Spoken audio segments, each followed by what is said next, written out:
안녕하세요. 아이온 언어발달센터 언어재활사 김예림, 김민정입니다. 네, 오늘은 아주 바쁘신 우리 부원장 선생님을 모시고 문제 해결 단계에 대해서 이야기해보려고 하는데요. 네. 일단 문제 해결 단계에서의 첫 번째 단계로는 우리 아이가 상황의 흐름을 이해하고 문제의 유무를 파악할 수 있는지를 확인해 보는 것이 1단계가 되겠는데요. 근데 우리 아이들의 경우에는 사고방식이 일방적이고 자기중심적인 부분들이 보이기 때문에 문제의 상황의 흐름을 이해하거나 문제의 유무를 파악하는 데 있어서 많은 시간이 소요되게 됩니다. 그렇죠. 아이들은 자기중심 성향이라 가장 중요한 부분이 선생님과 아이가 어느 정도 관계적으로 안정되어 있느냐가 중요해요. 관계적으로 안정되어 있는 선생님과 아이 같은 경우는 선생님이 타인의 관점에서 설명해 줄 경우 곧잘 받아들입니다. 근데 이 갈등의 원인이 나일 경우는 좀 달라져요. 네. 아이들은 솔직히 조절력이 약해서 도덕적인 잣대로 평가되어 왔던 경우들이 많잖아요. 그래서 어떤 문제의 원인에 대해서 이야기를 할 경우 그게 바로 자신이 되어버리는 경우가 많아서 그것 자체를 받아들이기를 버거워합니다. 네.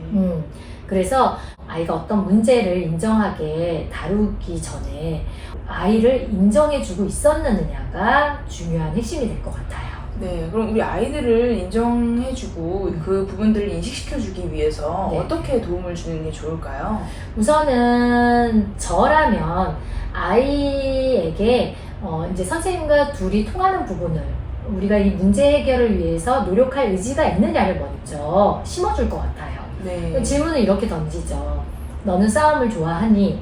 라고 했을 경우 아니요 라고 아이들은 거의 대부분 대답을 하겠죠. 네. 이거는 내가 문제 해결을 하고자 하는 의지가 있어와 연결이 돼요.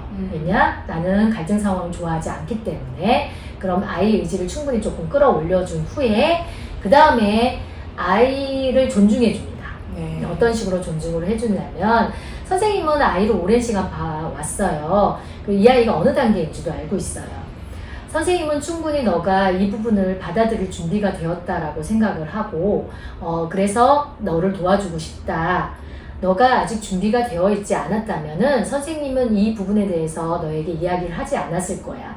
선생님이 도와줄 테니 이 부분을 한번 우리 해결해 볼래? 라고 할 경우 선생님이 지지 속에서 아이는 긍정적으로 받아들이게 돼요. 네, 맞아요. 저도 수업을 하기 전이나 아니면 문제를 본격적으로 다루기 이전에 우리 아이들을 조금 인정해 주려는 말들을 많이 사용하려고 노력을 해요.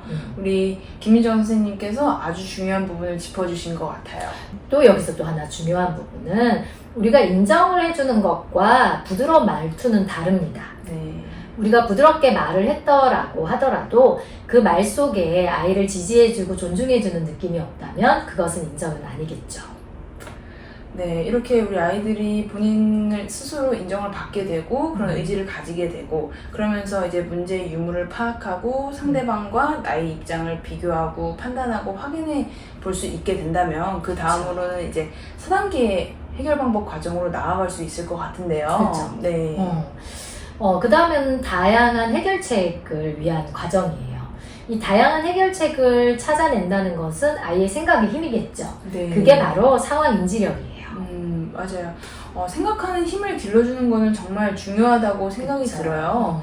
이런 부분들은 어머님들께서 집에서 일상적으로 좀 연결되는 부분으로 예시를 들어주실 수 있나요? 우선은 부모님들이 일상에서 구체적으로 그 인과관계로 상황을 설명해 주려고 노력을 하셔야 돼요. 예를 들어 친구가 웃었어요. 어떤 이유로 웃었다. 너 재밌어가 아니라 이렇게 해서 이게 재밌니? 이제 이런 상황을 구체적으로 읽어주시는 게 중요하고, 왜냐하면 아이는 인과적으로 해석하는 힘이 약하다라고 김예린 선생님 그전에도 유튜브에서 많이 말씀을 해주셨죠. 이 인과적으로 해석하는 능력이 되게 중요합니다. 그리고 상황을 구체적으로 바라볼 수 있는 힘을 길러주는 게 중요해요. 네. 예를 들어 아빠가 웃었어요.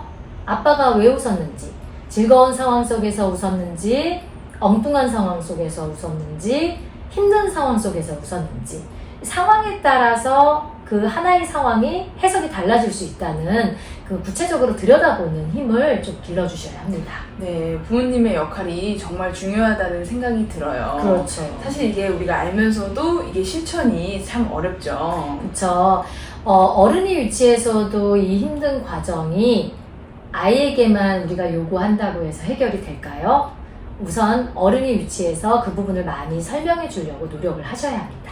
네, 맞아요. 어른의 노력이 이제 뒷받침되어야지 우리 아이도 좀 더 노력을 할 수 있다는 거를 그렇죠. 우리 어머님들께서 잊지 않으셨으면 좋겠습니다. 네, 이렇게 다양한 해결책에 대해서 이야기할 수 있게 된다면은 그 부분들은 우리 아이의 유연함과 융통성과도 연결이 되는데요. 네. 이렇게 이제 4단계에서 다양한 문제 해결 과정에 대해서 이제 본인이 이해를 하고 그 다음에는 순위를 매기는 단계가 되겠어요.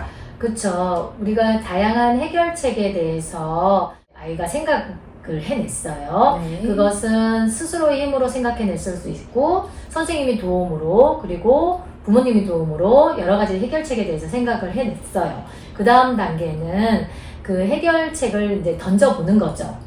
근데 이 해결책을 상대방에게 제시를 했을 때 아이가 받아들여야 하는 부분은 상대방이 거절할 수도 있다는 거에 대해서 이해하고 있어야 한다는 거예요.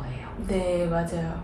그래서 이런 순위를 정하고 이 부분을 적용하는 데 있어서 기다림과 조절의 과정이 정말 필수인 것 같아요. 그렇죠. 그러면 이 기다림과 조절의 과정을 위해서 우리는 어떻게 들어가 주어야 하냐면 이 아이가 몇 개까지 해결책을 친구한테 던져볼 것인지 그리고 몇 번을 제시를 해볼 것인지 네. 이 과정을 스스로 그 기준을 잡아보도록 아이한테 환경을 만들어 주셔야 해요. 네, 맞아요. 그 기준을 잡을 수 있어야지 일이나 상황들이 내 뜻대로 안 되더라도 그 부분을 우리는 받아들일 수 있어야 된다는 거. 그리고 이제 거절이라는 것을 나를 공격하는 게 아니라 우리 그냥 서로 의견이 다를 뿐이라는 거를 우리 아이가 강하게 인식할 수 있도록 많이 이야기해 주는 게 중요할 것 같습니다. 네, 그리고 그 말에 대한 책임. 아이가 스스로 그 말에 대해서 표현을 했고 내가 몇 번까지 기다리겠다라고 이야기할 수 있도록 이끌어 주시는 게 중요해요. 네. 왜냐하면 스스로의 책임감에 의해서 그 과정을 해결해 나갈 수 있는 경험을 시켜주어야 하거든요. 네, 맞아요. 이렇게 이제 본인의 노력으로 이런 문제 해결이 된다면 좋겠지만 본인이 최대한의 노력을 했는데도 문제 해결이 되지 않는다면 마지막 단계에서는 뭐 어머니나 아니면 선생님의 도움을 요청하는 부분들도 있죠. 그렇죠. 아이가 스스로 기준을 정하고 상대방에게 자신의 해결책을 여러 번 제시를 해봤어요. 그럼 그 다음에는 내가 생각했던 모든 해결책이 끝이 났습니다. 네. 그렇다면 이 아이는 최선의 노력을 한 거예요. 네, 맞아요. 그 다음 단계는 어른의 노력으로 부모에게 부탁을 하거나 선생님께 부탁하는 과정으로 연결이 되면 되겠죠. 네. 하지만 이 최대의 노력이 없는 가운데 부모에게 뭔가를 부탁하게 한다면 아이의 책임은 우리가 길러주어야 하는 아이의 책임감은 없게 되는 거예요. 네. 최대한의 노력 후에 어른의 도움을 받아야 된다는 것을 한 번 더 인식시켜 주시면 감사하겠습니다. 네. 오늘 이렇게 사회성 영역에서 정말 중요하다고 말씀드렸던 문제 해결의 과정에 대해서 이야기를 해보았는데요. 오늘 이야기했던 부분들을 잘 참고하여서 어머님들이 일상생활 속에서나 그리고 이제 일상생활을 함께 하면서 이야기 많이 해주셨으면 좋을 것 같습니다. 사회성 영역에서 문제 해결은 정말 중요합니다. 부모님들이 이 영상을 보시고 많이 의도적으로라도 실천해 보셨으면 좋겠습니다. 감사합니다.